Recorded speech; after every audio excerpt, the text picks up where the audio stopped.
Prove to me na magaling ka. Tulungan mo ako makalabas dito para makasama ko na yung anak ko.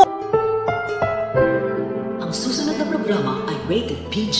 Ito ay nangangailangan ng patnubay at gabay ng magulang para sa mga batang manonood.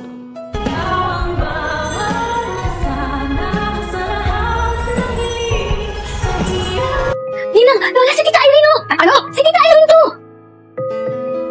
Hindi na malaman ng lahat kung anong pangarap ba talaga ang inaabot ng mga tao dito sa teleseryeng ito. Mukhang pati si Direk at ang mga writers ay hindi nila alam kung anong klaseng pangarap ba ang dapat abutin nila Annalyn.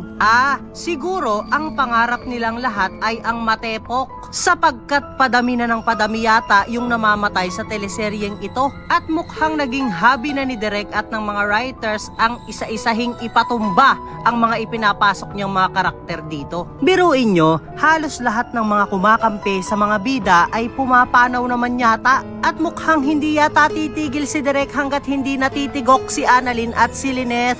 Char! At hindi lang yung mga kapulisan natin ang pumapangit ang imahe dito. Dahil bukod sa ginagawa nilang ang babagal kumilos, ginagawa pa nilang mga bayaran at mga tatanga-tanga. At hindi lang yata mga kapulisan ang napupulaan dito, maging ang mga doktor, sapagkat sa halip na sila ang magsalba ng mga nanganganib na buhay, ay sila pa yata ang nagiging dahilan para matepok ang mga mahal nila sa buhay at yung mga pasyente nila. Nawala na yung ganda ng istorya noong nagsisimula pa lang ang teleseryeng ito. Yung mapapabilib ka sa isang genius na batang doktora at yung matututo ka sa mga tema ng karamdaman na hindi pa natin nalalaman. Pero ngayon, ano nang nangyari? Ba't parang nagiging comedy na at parang papunta na sa pagiging dirty linen ang kwento dahil may mga patayan na? At higit sa lahat ay bakit parang gusto pa yatang tapatan at lampasan si Cardo Dalisay?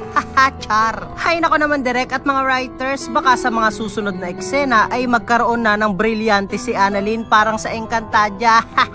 Charot. Kaya naman kung isa ka rin sa mga nadidismaya dahil palayo na ng palayo ang kwento sa istorya ng batang doktorang genius, ay huwag mo namang kalimutang mag-like, share, and subscribe, and please hit the notification bell. Salamat sa panonood. Paalam!